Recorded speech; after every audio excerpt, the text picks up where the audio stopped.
Hello အားလုံးမင်္ဂလာပါခင်ဗျာကျွန်တော်တို့ Winner 1မြန်မာ YouTube Channel ဘောလုံးပွဲသုံးသက်ချက်ကနေမှပြန်လည်ကြိုဆိုလိုက်ပါတယ်ခင်ဗျာဟုတ်ကဲ့ကျွန်တော်မနေ့ကတော့ကျွန်တော်ရွေးချယ်မှု၄ပွဲရှိခဲ့တယ်ပေါ့နော်နှစ်ပွဲနိုင်ပြီးတော့နှစ်ပွဲရှုံးခဲ့တယ်ပေါ့နော်အဲ့ဒီမှာတော့ကျွန်တော်တို့ဒီ Real Madrid ကတော့ကျွန်တော်တို့မနိုင်တဲ့နဲ့ကြီးနဲ့ level 30ရှုံးနေတယ်ကျွန်တော်တို့နိုင်သွားတယ်ပေါ့နော်ဆိုတော့ဒီနေ့မှာတော့ကျွန်တော်တို့ Super Sunday မှာကျွန်တော်တို့ပွဲစဉ်တွေရှိတယ်ပေါ့နော်အဲ့ဒီမှာတော့ကျွန်တော်အနေနဲ့ကျွန်တော်၄ပွဲပေါ့နော်၄ပွဲကိုကျွန်တော်အနေနဲ့သုံးသပ်ပြီးမှဖြစ်ပါတယ်ခင်ဗျာပထမဦးဆုံးပွဲတော့ကျွန်တော်တို့ချက်စီနဲ့ကျွန်တော်တို့အာဆင်နယ်နဲ့ချက်စီနဲ့ကန်တဲ့ပွဲမှာပေါ့နော်ဒီမှာတော့အာဆင်နယ်ကနေပြီးတော့ကျွန်တော်တို့တစ်လုံး90စာနှလုံးကို90ရှုံးဆိုပြီးတော့လက်ရှိမှာပေးထားတယ်ပေါ့နော်အာဆင်နယ်ကတော့အဆင့်2ချက်စီကတော့အဆင့်4ပေါ့နော်ဒီနှစ်သင်းကပထမကြော့တုန်းကကျွန်တော်တို့1-1နဲ့တင်ကြခဲ့တယ်အရင်ကတော့အာဆင်နယ်ရဲ့အဝေးကွင်းနဲ့ level 30ရှုံးကျွန်တော်တို့ကိုပေါင်းကြီးက3လုံး90စာဆိုပြီးတော့ပေးထားတယ်ဗျဆိုတော့ဒီနှစ်သင်းကတော့ကျွန်တော်တို့ဟို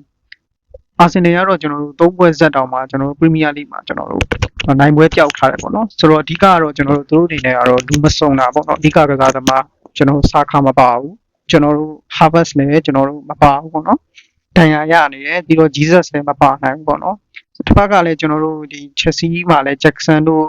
Madugi တို့ပါတော့သူတို့လည်းဟိုမှာမဖြစ်ဘူးပေါ့နော်ဒဏ်ရာတွေရနေတယ်ပေါ့နော်ဆိုတော့ဒီနှစ်သိန်းကတော့ကျွန်တော်တို့ရှင်းပါတယ်ဟို Chelsea အနေနဲ့ကျွန်တော်တို့အဝေးကွင်းညံ့တယ်ဆိုပေမဲ့ Chelsea အနေနဲ့မရှုံးတော့ဘူးလို့ထင်တယ် Chelsea အနေနဲ့ပိတ်ကန်သွားမယ်လို့ထင်တယ်အသင်းကြီးကျွန်တော်တို့ကန်နေတဲ့ပွဲပေါ့ Arsenal လို့အသင်းကိုတော့သူတို့အနေနဲ့တိတ်ခါရတော့အရှုံးတော့မကန်တော့ဘူးလို့ကျွန်တော်တို့ထင်ပါတယ် Arsenal ကလည်းလက်ရှိမှာလူမစုံဘူး Premier League မှာလည်းအခုလို့ကျွန်တော် Nottingham Forest လို့လည်းတည်ကန်ထားတယ်ဆိုတော့ဟို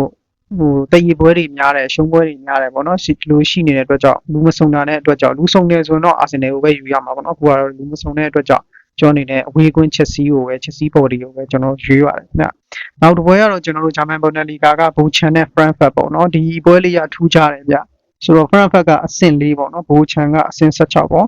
အဲ့ဒီမှာကျွန်တော်ပေါက်ကြီးကဘူချန်ဘက်က Frankfurt ကနေပြီးတော့မှ level 40ရှုံးကိုပေါင်းကြီးက 3D ဆိုတော့အဆင့်4ကအတင်းအဆင့်16အတင်းကို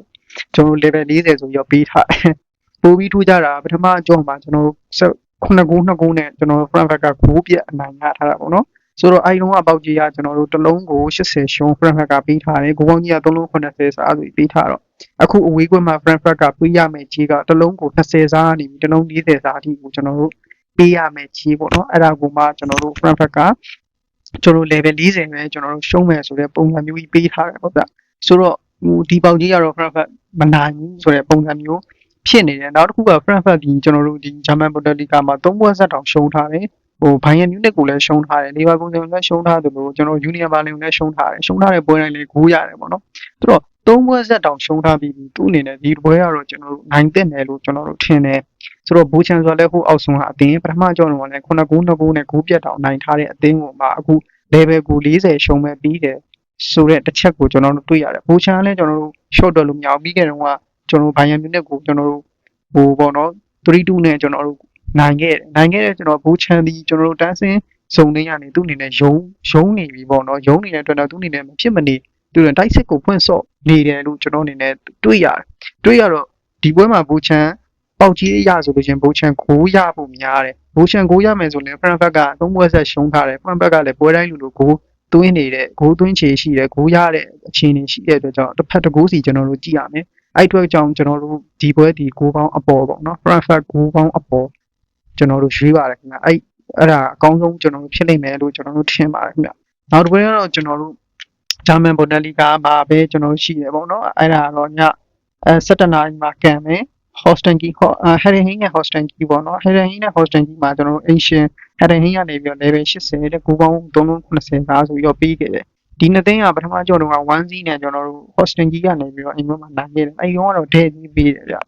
ဂိုးပေါင်းကြီးကတိတ်မကော360ပဲပြီးတယ်ဆိုတော့ဒီပွဲကတော့ကျွန်တော်အနေနဲ့ကြီးအရာမရွေးဘူးဗျဘာလို့လဲဆိုတော့ဒီနှစ်သိန်းတွေကျွန်တော်တို့ကအဆင့်18နဲ့19ဆိုတော့เนาะဘာမှတိတ်မကွာဘူးအမှန်ဆိုတော့ကြီးအရာဆိုရင်တော့ကျွန်တော်တို့18အဆင့်18ကအသင်းကိုကျွန်တော်တို့ရွေးရမှာပေါ့နော်ဒါပေမဲ့ဒီနှစ်သိန်းကတန်းစင်းကုန်တွေမှာဖြစ်နေတဲ့အတွက်ကြောင့်ဟို Holstenki ကလည်းလက်ရှိမှာကျွန်တော်တို့ဂိုးသွင်းခြေရှိတယ်ဆိုတော့ဟိုဒီပွဲမှာ Holstenki မရှုံးနိုင်ဘူးလို့ထင်တယ်နှစ်သိန်းလုံးကကျွန်တော်တန်းစင်းကုန်တွေမှာရုန်းကန်နေတဲ့အသင်းအခြေအနေချင်းလည်းတူတယ်ဗျာခြေစွမ်းချင်းလည်းတူနေတဲ့အတွက်ကြောင့်ဟို Holstenki အနေနဲ့မရှုံးနိုင်ဘူးလို့ကျွန်တော်ထင်တယ်အဲ့ဒီအတွက်ကြောင့်ဧည့်သည် Holstenki ကိုပဲကျွန်တော်တို့ Holstenki body ကိုပဲယူပါတယ်ဗျ နောက်တစ်ပွဲကတော့ကျွန်တော်တို့နောက်ဆုံးပွဲကျွန်တော်တို့စပိန်လာလီဂါမှာကျွန်တော်တို့အက်တလက်တီကိုနဲ့ကျွန်တော်တို့ဘာစီလိုနာပေါ့နော်ဒီမှာတော့ဘာစီလိုနာကနေပြီးတော့ level 50 level 45ပေါ့ level 50ပဲပြောရမှာပေါ့နော် 3D ကိုပေါင်းနေ3D ပေးထားတယ်ပထမကြိုတော့ကကျွန်တော်တို့ကတီကိုကနေပြီးတော့1 2နဲ့ကျွန်တော်တို့နိုင်ထားတယ်ပေါ့နော်ဝေးခွင့်ရတီကိုကနိုင်ထားတယ်အဲ့ဒီတော့ဘာစီလိုနာက level 100ရှုံးဆိုတဲ့ကြီးနဲ့ပေးထားတယ်ပေါ့နော်ဒီကိုကအဆင့်3ဘာစီလိုနာအဆင့်နဲ့ဆိုတော့အဆင့်အားဖြင့်ကဘာမှသိပြီးတော့ကျွန်တော်တို့မကွာဘူးပေါ့နော် Real Madrid ကတော့မနေ့ကကျွန်တော်နိုင်ထားတာဆိုတော့အဆင့်1ဖြစ်နေတာပေါ့နော်သူတို့ချင်းကတော့ကျွန်တော်တို့3မှတ်4မှတ်အဲ့လောက်ပဲကွာတာပေါ့နော်ဆိုတော့ဟိုဒီပွဲကလည်းကျွန်တော်တို့လက်ရှိကတော့ Atletico ဒီကျွန်တော်တို့ချန်ပီယံလိသူထွက်သွားပြီပေါ့နော်ချန်ပီယံလိထွက်သွားတဲ့အတွက်ကြောင့်ဒီပွဲကိုတော့ဒီဖလားကိုတော့သူ့အနေနဲ့အသေးချာပေါက်ကိုသူအနေနဲ့အာယုံဆိုင်ပါဆိုတော့နောက်တစ်ပွဲကတော့ကိုပါဒဲရီပဲသူမှာဖလားတစ်လုံးရှိရဲအဲ့ဒါလည်းဘာစီလိုနာနဲ့ကျွန်တော်တို့ကကန်ရမှာပေါ့နော်ဆိုတော့ဒီဘာစီလိုနာကောကျွန်တော်တို့အက်တလက်တီကိုကကျွန်တော်တို့သူတို့ရဲ့လီဖလားကိုတော်တော်ကိုအာယုံစိုက်တာကိုကျွန်တော်တို့တွေ့ရတယ်ဆိုတော့ဘာစီလိုနာလည်းလက်ရှိမှာတကယ်ကို on fire ဖြစ်နေတယ်ဆိုတော့အက်တလက်တီကိုကလည်းတကယ်ကိုအိမ်ကွင်းမှာ on fire ဆိုတော့နေ့ကချန်ပီယံလိမှာတော့မှ Real Madrid ကို1-0နဲ့ကျွန်တော်တို့နိုင်နေတာပနန်တီကြောင့်သာရှုံးသွားတာပေါ့နော်အက်တလက်တီကိုကတကယ်ကိုမှခံစစ်ပိုင်းကတကယ်ကိုကောင်းတယ်ဆိုတော့ထိတိုက်တွေ့ဆုံမှုကလည်းဒီနှစ်မှာကျွန်တော်တို့ဘာစီလိုနာနဲ့ကန်တဲ့ပွဲမှာကျွန်တော်တို့ဒီကိုပါဒဲရီမှာလည်းပူဖိုးနဲ့ကျွန်တော်တို့ဒါဘာစီလိုနာကိုတည်ရကန်ထားတယ်ပေါ့နော်ပထမကျုံးမှာလည်းဘာစီလိုနာကို1-2နဲ့နိုင်ထားတဲ့အတွက်ကြောင့်ဒီပွဲမှာကျွန်တော်တို့ဒီကိုနေနဲ့အိမ်ကွင်းမှာ